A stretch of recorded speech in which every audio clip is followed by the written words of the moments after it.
রাজধানীর শেরেবাংলা নগরে দানের টাকা আত্মসাৎ করছে পঙ্গু হাসপাতালের নার্স সুমি। রোগীর ছবি ভিডিও দেখিয়ে বিদেশ থেকে টাকা নিয়ে নিজের পকেট ভরেন এই নার্স। টাকা না পেয়ে ভুক্তভোগী প্রবাসী নারীর বিরুদ্ধে উল্টো জিডি। বিস্তারিত দেখুন শেরেবাংলা নগর থেকে ইসমাতারা জাহানের বিশেষ প্রতিবেদনে। রাজধানীর শেরেবাংলা নগরের জাতীয় অর্থোপেডিক্স ও পুনর্বাসন প্রতিষ্ঠান পঙ্গু হাসপাতাল থেকে অসহায় রোগীর ছবি ও ভিডিও সামাজিক যোগাযোগ মাধ্যমে ছড়িয়ে বিদেশে থাকা প্রবাসীদের কাছ থেকে অর্থ সংগ্রহ করে সেই টাকা আত্মসাতের অভিযোগ উঠেছে হাসপাতালের নার্স সুফিয়া আক্তার সুমির বিরুদ্ধে। অভিযোগ করেছেন বাংলাদেশি বংশোদ্ভূত ব্রিটিশ নাগরিক শাহিনা খান। বিষয়টি এখন স্বাস্থ্য মন্ত্রণালয়, স্বাস্থ্য অধিদপ্তর ও হাসপাতাল প্রশাসনের নজরে রয়েছে। সূত্র জানায়, গত 28 অক্টোবর শাহিনা খান পঙ্গু হাসপাতালে এক আত্মীয়কে দেখতে গিয়ে জরুরি বিভাগের গেটের সামনে এক অজ্ঞাত পরিচয় অসুস্থ রোগীকে পড়ে থাকতে দেখেন। পরদিন তার ব্যক্তিগত উদ্যোগে ওই রোগীকে হাসপাতালে ভর্তি করানো হয়। চিকিৎসকদের ভাষ্য অনুযায়ী রোগীর পায়ে ভয়াবহ সংক্রমণ ছিল এবং অবস্থা ছিল সংকটাপন্ন। বেডে তোলার আগে রোগীর শরীর পরিষ্কার করার জন্য নার্স সুফিয়া আক্তার সুমিকে অনুরোধ করা হলেও তিনি সাড়া দেননি। পরে অন্যদের সহায়তায় রোগীর পরিচর্যা করা হয়। 29 অক্টোবর চিকিৎসাধীন অবস্থায় রোগীর মৃত্যু হয়। এর আগেই রোগীর ছবি সামাজিক যোগাযোগ মাধ্যমে ছড়িয়ে পড়ে। সেই ছবি দেখে কয়েকজন প্রবাসী চিকিৎসার জন্য শাহিনা খানের কাছে মোট 45,000 টাকা পাঠান। রোগী মারা যাওয়ার পর ওই অর্থ মানবিক বিবেচনায় কি করা হবে তা নিয়ে শাহিনা খান নার্স সুমির সঙ্গে আলোচনা করলে সেখান থেকেই শুরু হয় টাকার দখল নিতে চাপ। সূত্র জানায়, 45,000 টাকার কথা শুনে নার্স সুমি সরাসরি শাহিনা খানের কাছে টাকা দাবি করেন। তিনি দাবি করেন, গরিব রোগীদের ছবি ও ভিডিও দিয়ে নিয়মিত তিনি ফেসবুক, ইউটিউব, টিকটক ও ইনস্টাগ্রামে অর্থ সংগ্রহ করেন এবং তা জনকল্যাণে ব্যয় করেন। এ টাকার প্রকৃত মালিকও তিনি নিজেই। 15,000 টাকা একটা লোক ক্যাশ দিছিল, আজ থেকে কয়দিন আগে? এই প্রায় 2 সপ্তাহ আগে। সুমি কি টাকাটা দিছে? এই পর্যন্ত নেওয়ার পর সুমিয়া পর হাতে টাকাটা দেওয়ার পর সুমিয়া পয়সা আমার জিগাও নাই যে আপনি ভালো আছেন কি না। সুমিকে আমি বলছিলাম আনার জন্য, যেহেতু উনি কথা বলতে পারে না, ও ভিডিও বানাতে পারবে না, ওর জন্য ওনাকে আনে নাই। আমি এর জন্য আসছি। ঠিক কথা কইছেন ম্যাডাম। হ্যাঁ, ওর জন্য আনে নাই না। সুমিকে আপনার এই মতো টাকা পয়সা কোনো কিছু দিছে না? কি আপনার কোনো টাকা পয়সা দিছে না? দেয় নাই না? তাহলে কেন ভিডিও করলেন? বলছিল দিবে। আমি তো বুঝি নাই। বলতে দিব। শাহিনা খানের অভিযোগ, এর আগেও নার্স সুমিকে 13,000 টাকা দেওয়া হয়েছিল।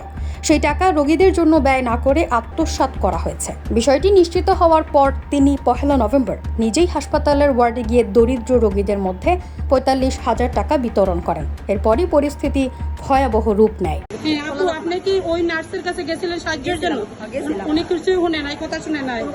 আর আমি এটা দেখি নাই এই বাইয়ের যে এই অবস্থাটা পাওয়ার। তো আমি এই দেখেন এখানে 1500 টাকা আমি আমার নিজের কেটে চাই দিয়ে গেছি। আপনি দোয়া করেন। আর আমি যদি পারি কোনো কিছু, আমি এটা বললাম না, বুঝছেন?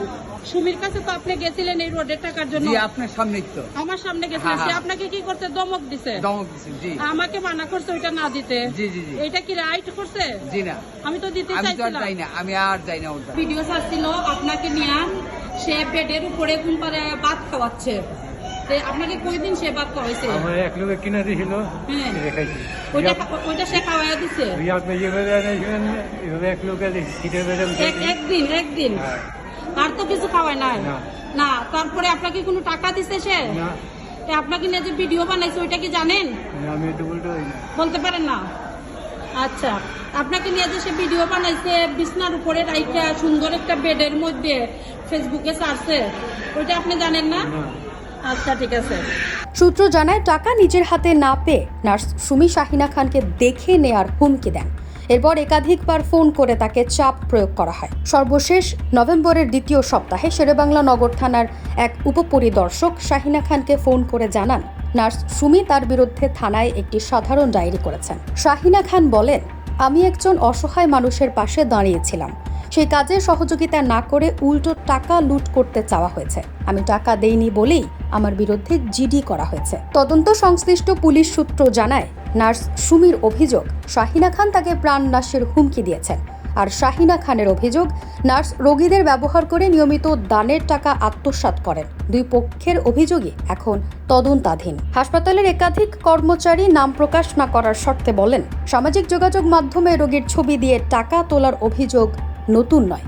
এর আগে মৌখিক অভিযোগ থাকলেও প্রশাসনিক পর্যায়ে এভাবে লিখিত অভিযোগ এই প্রথম। স্বাস্থ্য প্রশাসনের একটি সূত্র জানায়, অভিযোগের কপি সংশ্লিষ্ট দপ্তরে পৌঁছেছে। প্রাথমিকভাবে বিষয়টি গুরুতর অনিয়ম হিসেবে দেখা হচ্ছে। এই ঘটনায় শুধু একজন প্রবাসী নারী নয়, প্রশ্নের মুখে পড়েছে সরকারি হাসপাতালের রোগীর নিরাপত্তা, রোগীর সম্মান এবং চিকিৎসা সেবার নৈতিকতা। বিষয়টি দ্রুত তদন্ত করে দৃষ্টান্তমূলক ব্যবস্থা না নিলে ভবিষ্যতে এমন অপরাধ আরও ভয়াবহ রূপ নিতে পারে, এমনটাই মনে করছেন সংশ্লিষ্টরা। অগ্রযাত্রা প্রতিদিন, নির্ভীক প্রত্যয়ে উজ্জীবিত।